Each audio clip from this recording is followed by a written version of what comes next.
Phil said I needed a buddy comedy, a travel buddy comedy. This is a travel buddy comedy about me and a cat. My cat, Tippy, I had him for 16 years or so, and he was a scaredy cat, classic scaredy cat, but he lived a well-traveled life.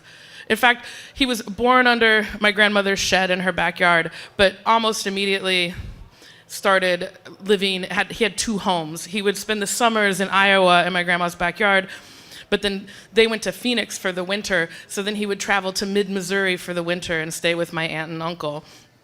So, he had these two homes. It's very lavish for him. But after a couple of years, my aunt and uncle moved to St. Louis, and my grandma was like, you don't need to keep this cat in your condo in St. Louis. I know you're just kind of putting up with him. You're being very nice. So she started to put the word out, like, who wants to take Tippy to live with them? And I thought he should stay in the family. My grandma was very attached, and he seemed like a nice cat. So I said, well, if nobody else wants him, I'll take Tippy, which is how I found myself on an airplane flying from California to mid-Missouri to pick up a cat. Because my grandma bought me a plane ticket to bring this cat back to California with me. So a couple days later, I was at the airport with like a duffel bag with mesh on it and a 14-pound cat inside. And I realized I didn't know anything about cats, let alone how I'm supposed to travel with them. I'd had dogs growing up, and Tippy seemed nice, but that was we barely knew each other. So I get to the airport, check in, I paid my fee. It wasn't an emotional support situation, but if you pay the extra money, you can put the cat under the seat in front of you, which is what I did. But when I hit security, I realized I'm not sure how to go through security with a cat. So and this is like 2002, this is right after 9/11, so even the TSA agents are new and kind of nervous, and so I get to the conveyor belt for the x-ray machine, and I'm pretty sure the cat doesn't go through that. But I wanted to check, so I was like, I have a cat in this bag. And the TSA guy was like, do you have a belt that needs to go in this here? I was like, no, but I have a cat in this bag. And he's like, any electronic devices need to go in a separate container. And I was like, I have a cat in a bag. And I finally just start to open it and pull the cat out. And he's like, oh, you have a cat. I was like, yeah, what do I do with the cat? Does it go through the x-ray machine? I don't know.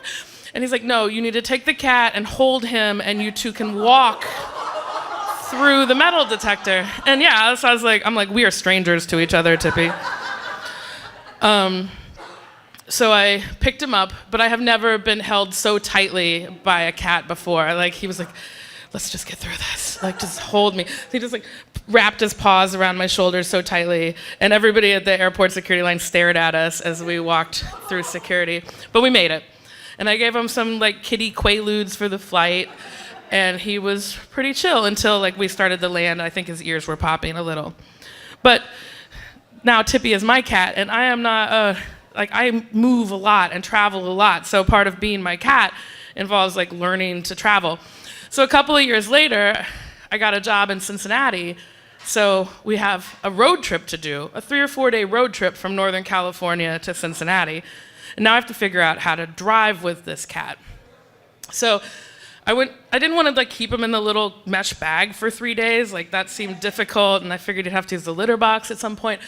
So I went to the hardware store and found a piece. It's like chicken wire, but a little thicker, and had them cut the piece, and it was a perfect fit.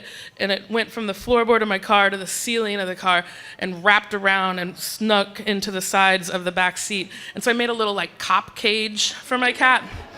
And I put a little foot bath in there with some litter, and he had the whole back seat with some blankets. It was very nice. Except when I went to put him in, he was like a cop. He would put his paws out, and I'd be like, don't do it, don't go in. He did not like the traveling. He mostly slept. Sometimes would meow and then fall asleep and then wake up and remember he was supposed to be meowing angrily. But he really liked hotel rooms.